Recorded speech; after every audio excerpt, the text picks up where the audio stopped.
Chris, thank you. Week after week, we are slowly making our way into the thick of the high school football season. Yeah, already 4 weeks into the season, though. This is week 3 because we had that week 0 way back in the middle of August. Our game of the week tonight takes us to Blue Ridge High School, where the Tigers will play the East Side Eagles. That's where you find our Chase Justice tonight, live with a preview of the big game. Chase, this should be a fun matchup.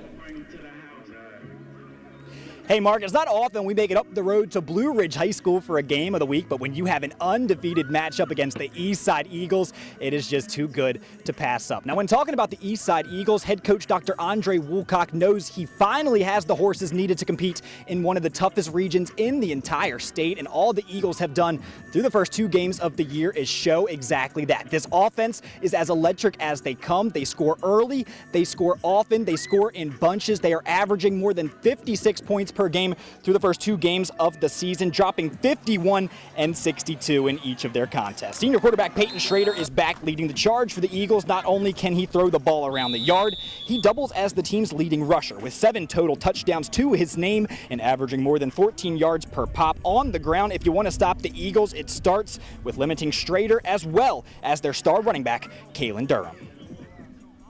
Some kids are just dogs, and that's one of them. Peyton also starts at free safety for me. So at the same time, that's a kid that I just don't take off the field, and it's not because we're just like, hey, you got to play both sides. It's like, hey, coach, I'm going to play both sides. Like, if the best 11 have to be on the field, I'm one of the best 11 on both sides of the ball. I'm going to be out there. So he's taking this program and just done magic with it.